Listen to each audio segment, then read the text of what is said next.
Sonic Adventure 1 and 2, the first major 3D installments from the franchise and among the most highly regarded as well.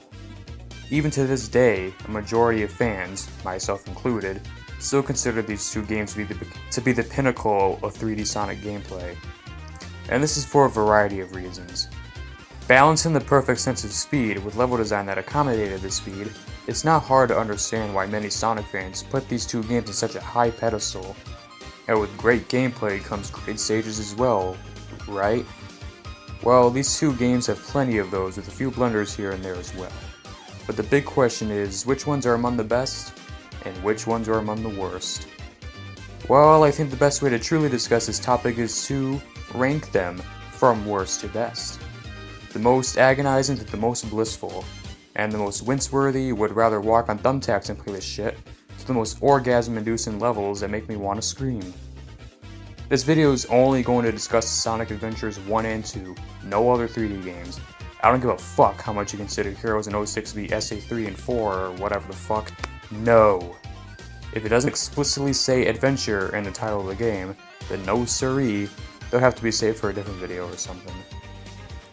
And as the title implies, I'm only going to be ranking the speed stages, so the mechs, treasure hunt, and fishing levels will have to be sacrificed. One more thing, these levels will be ranked according to the level of quality in several different aspects, of which include my own personal enjoyment, level design, setting, etc. And one more thing, the levels will be separated in 5 different tiers according to their rank. So without further ado, let's kick this shit down the stairs already.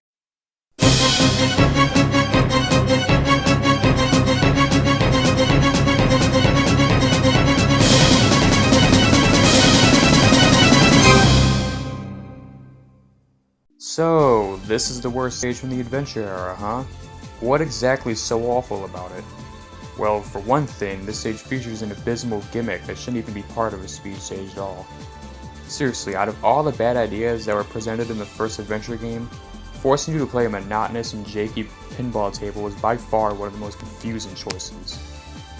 This stage is simply just so goddamn boring.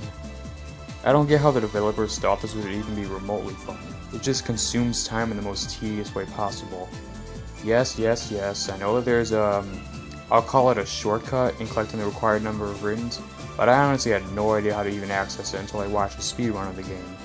And let's be honest, I feel like that's what the entire stage should have been, while the casino floor should have just been reserved for Knuckles. Or fuck, just make the pinball a little minigame or something. So yeah, this one's the worst, not because it's glitchy or that the level design is bad. Yes it is. It's just a waste of time and nothing more. When I play as Sonic, I want to travel at high speeds, not sit through this slog that should have been reserved as side content. It's just so monotonous that I don't even see why anyone would want to play it. Wow, this stage is jank, and I mean really jank. Like, what in the hell happened in the development process for this stage? Alright, I will confess, my experiences with this stage are based off the DX version alone. I honestly don't know how the stage runs on the Dreamcast version, but I'm assuming it's not much better to be honest. Now the first few acts of the stage aren't so bad and they're actually kind of fun, which is what prevented this stage from being ranked as the worst, but as the level progresses, it just gets worse and worse and worse. Then you get to the final act of the stage where the egg carrier changes shape and everything just becomes insane. Like, come on, just look at this shit.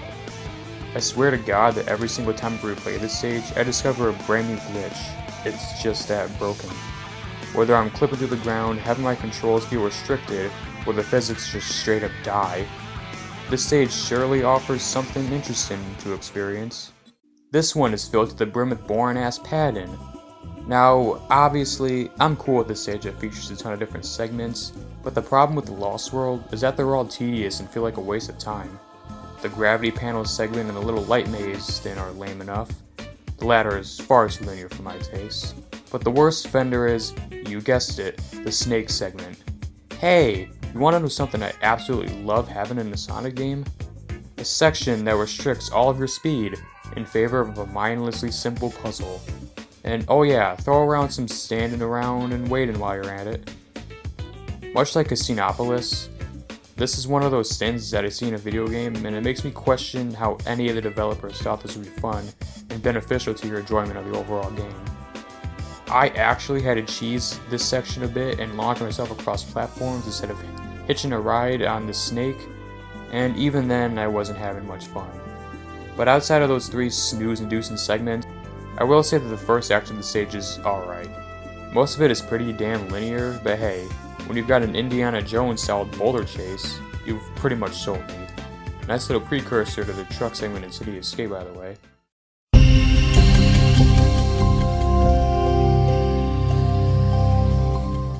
Yep, even a godlike game such as Sonic Adventure 2 can have the occasional moment that makes me want to drink a Coke at room temperature. Now, out of all the worst offenders this game has to offer, Mad Space takes the cake. This stage is shit as well. So the gimmick of this one is traversing across gravity panels that feel even clunkier than the ones in Lost World. These panels feel so slippery and forced the controls to feel awkwardly sensitive, completely contradicting that awesome fluidity the rest of the game has. But to make matters worse, damn near the entire stage is filled to the brim with these stupid things. Oh, and the ones with the traps on them, they're annoying and way too dangerous for their own good. The camera angles aren't helping the matter either. And how could I possibly forget about those fucking chaos enemies who are so painfully abundant throughout the stage? Just damn near everything about this stage is migraine inducing, and it's just not fun at all. I will say that anything that doesn't involve those 2 nuisances are quite good and worthy of being a part of this game, but other than that, no. This one is actually the most depressing entry in the entire video, and why is that? Well, as many of you may already know, Windy Valley was a completely different stage when it was first being developed. The original was wide open and truly felt faithful to the classics. Fast forward to the game's release, and that pinnacle of level design has been scrapped in favor of a stupidly linear, tiresome stage that almost feels automated during the latter half. No, seriously, the final act of the stage is the exact definition of a hold forward simulator. The first act kinda just exists, the second act is like 10 seconds long, but the final act is born on an almost exhausting level. I almost wanted to rank this much lower on the list, but after taking another gander at the ones I've already mentioned, yeah, no. Those 4 shit scenes were legitimately aggravating, while this one is just a boring, move forward and don't worry, the game will do the rest for you simulator. Also, why didn't we get the original version of this stage? Perhaps the Dreamcast couldn't handle how immaculate it was? But outside of that theory, I have no other answers. I actually really like the snowboard segment of the stage. Sure, the physics are super tanky, but skillfully navigating the course and maintaining your momentum feels legitimately satisfying. Oh, and hitting those sweet ramps? Hell yeah. It's the former half of the stage that puts me to sleep. I mean, sure, you can easily cheese the game and skip just about the entire thing, but the boring icicle platforming and speed restricting level design is still there no matter how good of a speedrunner you are. The ability to skip a portion of the game does not automatically make those problems go away. Matter of fact, it just goes to show how bad those particular moments are. Anyway, with that aside, the stage is incredibly forgettable outside of that awesome snowboarding part. Oh, and before I forget to mention, there's this little glitch during that one scripted loop where you can actually clip through said loop and fly into the stratosphere. I'm sure it's only native with the DX version, but I'd still like to point that out because it's just funny as shit. I don't know how to feel about this one. Sure, it kinda drags in.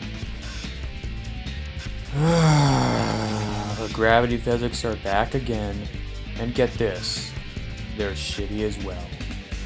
But to a much lesser extent than Final Chase. But despite all that, I still kind of find this stage fun. I mean, yeah, it's frustrating and it's obviously not the best design stage, but I still enjoy it for some odd reason. Apologies for the brief entry, by the way, but I really could not think of much to say about this stage.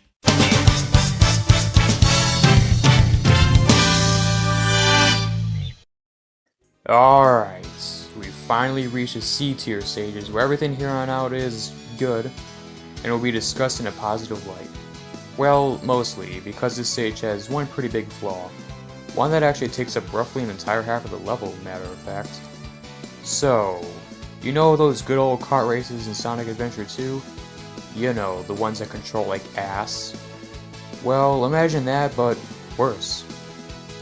This thing controls so goddamn badly, trying to make a turn is like being forced to use a shopping cart with a broken wheel. There isn't any sort of drifting like the ones in SA2 either, as applying the brakes forces you to come to an almost abrupt halt. But anyway, how's the rest of this stage? It's great, but that's mostly because of the aesthetics and less about the actual gameplay. They did such a good job in recreating your average amusement park and building a pretty good stage around it. Whether it's stage gimmicks like the bowling alley, or stage hazards like the merry-go-round, the stage feels like an amusement park gone to hell. It's just so imaginative. Too bad the car segment in the beginning sucked as bad as it did. Otherwise, Twinkle Park would be ranked much higher on the list. This is another stage where I can't really think of much to say about it. It's a nice stage for sure though. Love the story context behind it. I mean, you're running out of a forest that's set to explode in 8 minutes. Love the alternate pathways, and I of course love the music, one of my favorite stage themes from the entire game. Could do without the slow sprint platforming though. This is one of those stages that are pretty cool and fun to play, but it just doesn't offer much substance beyond that. Hence why I'm struggling to come up with anything else besides what I've already said, and why it's only at number 12. Still, pretty good stage though, but that's about it. It's just good. This stage is really fun and offers one of the coolest shortcuts I've ever seen in any Sonic game. Talking about the one with the church, by the way. This may be an unpopular opinion or whatever, but the rail grinding was honestly one of my favorite aspects of SA2. Hold the booze for a minute, don't throw any tomatoes or beer bottles at me, please don't kill me. Let me explain. Sure, they have a pretty tight window which can lead to some issues with landing onto them, but they feel so goddamn exhilarating once you gain and maintain a good sense of momentum. And when you dedicate nearly an entire stage to this mechanic, of course I'm going to take a liking to it. So why is it only ranked in the C tier and gotten a measly little number 11 spot? Well, the main issue is that it's incredibly short, and some of the enemy placements are a little cheap, like the ones during those flying sprint things for instance. Regarding the stage's length, Skyrail can be beaten in about 1 minute and 45 seconds, and that's if you're playing the stage as casually as possible. Great overall stage, I just felt like it needed a bit more content. It could have trimmed up the enemy placement a bit.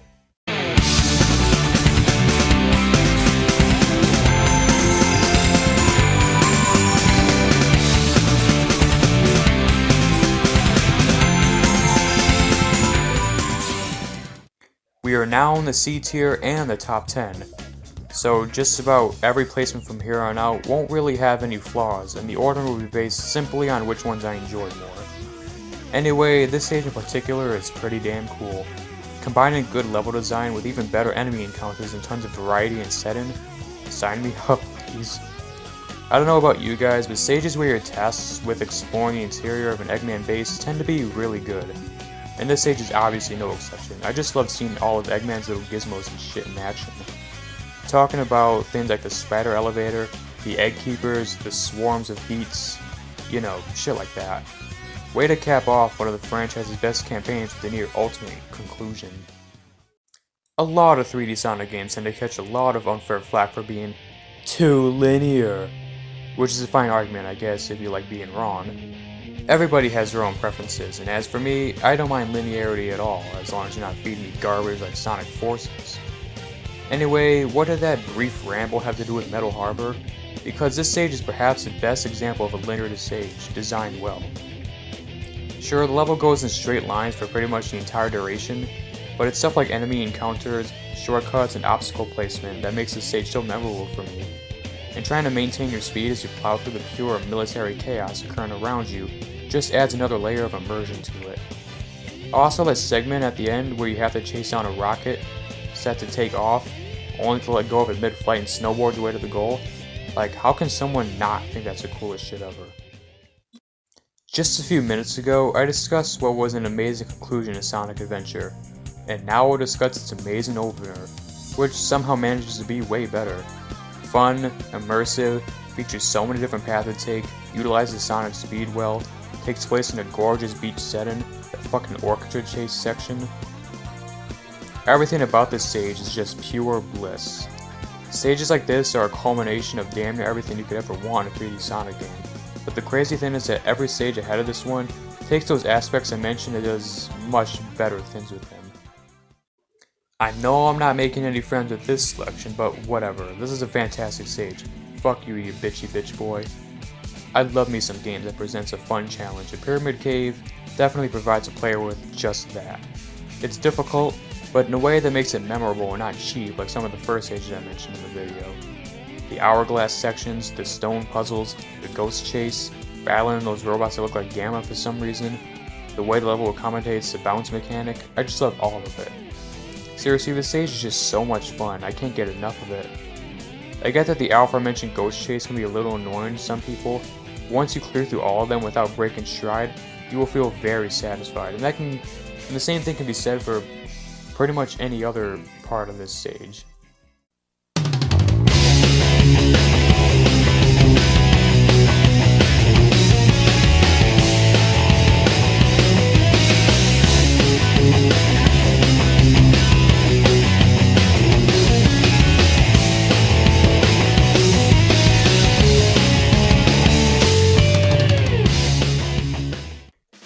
While this obviously isn't what I consider the best stage of this era, it's definitely the most badass one of them all. Think about it, you're controlling Shadow as he runs through the Golden Gate Bridge, fucking up a whole bunch of military personnel while the sweet industrial metal tune blares in the background. That aside, Radical Highway is still a fantastic stage design-wise. There's just so many different routes to take to try and beat the level, with each of them being accessible through precise platforming and a good extent of your skills. And of course, accessing said shortcuts feels so incredibly satisfying. Take the one hidden route that leads to the top of the bridge for example.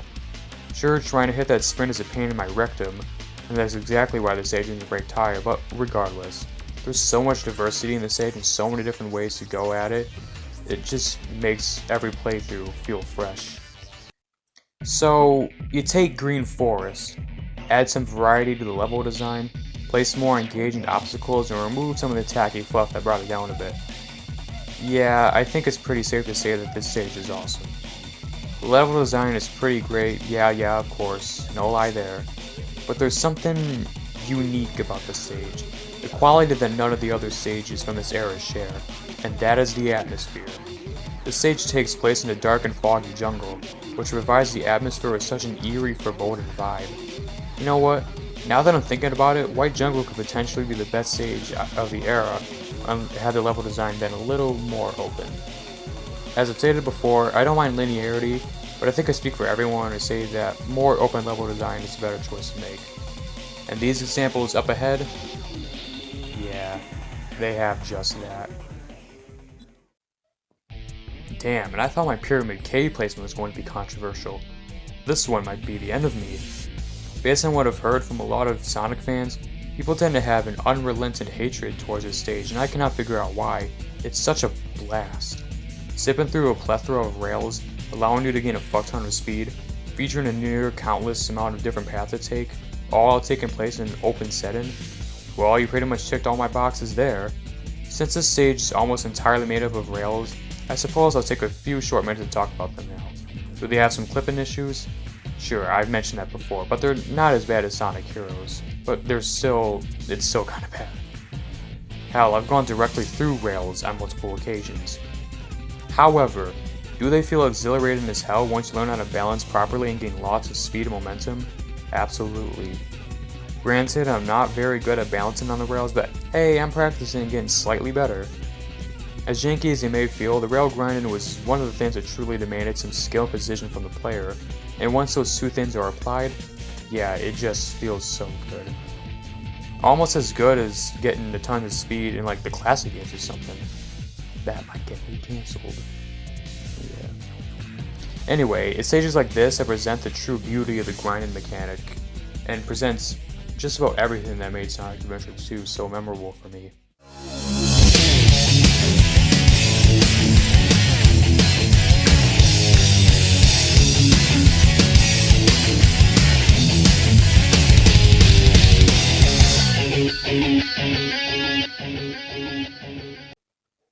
Wow. The decision whether to put this or spoiler in the third spot was a tough as hell decision, but in the end, I had to give the Shaft the Speed Highway. But hey now, don't start crying, this stage is still a glorious experience comprised of an awesome metropolitan setting, incredible level design that rewards the player, and so much diversity between its 3 acts. Wait, does the skyscraper run count as a separate act? Oh, who cares, it's literally the coolest thing ever. Running down a big ass skyscraper as a ton of helicopters chase you while avoiding tons of different obstacles. Hell yeah, sounds like a good ass time. It's stages like this that stay true to the classic Genesis games, and feels like the perfect adaptation of everything that made those games fun. Varied level design with many different paths to take, each of them having that sweet reward feeling, the perfect level of accommodation for Sonic's speed, and the ideal balance between difficulty and spectacle. It is all here. But still, there's just one stage that does this formula so much better, and if you've been paying attention throughout this video, you most likely already know what that is. But first, when it comes to immersion, story context, aesthetic, music, etc., no other Sonic stage comes close to City Escape. This stage is one of the very few that feels like one grand package, one that includes just about everything you could ever want in a 3D Sonic game. Literally, the first thing you do in the level is tear the door off a helicopter, drop down on the streets below, and ride on it. So right from the get-go, you just know some good shit's about to go down. Not to mention that the final act has you running away from a truck that is suspiciously fast enough to keep up with Sonic himself. Almost, anyways. How the hell was this the first level? It's more hype than like 80% of all the other shit from this franchise. Level design is really good, and there are some elements of satisfaction as always, namely during the boarding segment, but the thing that really ties this level all together is just how cool it is. This is the type of stage that'll make you scream at your TV no matter how many times you replay it. It's just that epic. But despite everything I've just said, there's still one more stage that's gotta beat. One stage that does literally everything to perfection. One stage. Well, this is it. This is it. This is it right here. The pinnacle of 3D Sonic platforming, and the single greatest stage to come out of the adventure era. Level design. It might as well be the best we've ever seen from this series. The only stages that can compare are probably Seaside Hill Modern or Mania's Hydrocity. So much open space, so many routes to take, and so many secrets to uncover. For instance, there's this little platform that's above one of the bridges in the beginning that has a spring attached to it, and I'm not joking when I say that it took me about 2 months ago to actually discover it, after playing the levels so many times. There's just so much depth to this stage, it's not uncommon to discover something totally brand new with each playthrough. I seriously cannot stress enough how well this stage does just about everything. Its wide open design thoroughly accommodates a high-speed platforming, like I've already mentioned before. The presentation is fantastic, the stage looks damn good, and of course there's the music. Act 1 has a nice jazzy tune, but it's Act 2 that truly takes the cake. Red Mountain has not only the best level design of any stage in the game, but I think it has the best theme as well. But I think I'll save that discussion for a different video. Anyway, this stage is the definition, the epitome of what made the Sonic Adventure game so memorable.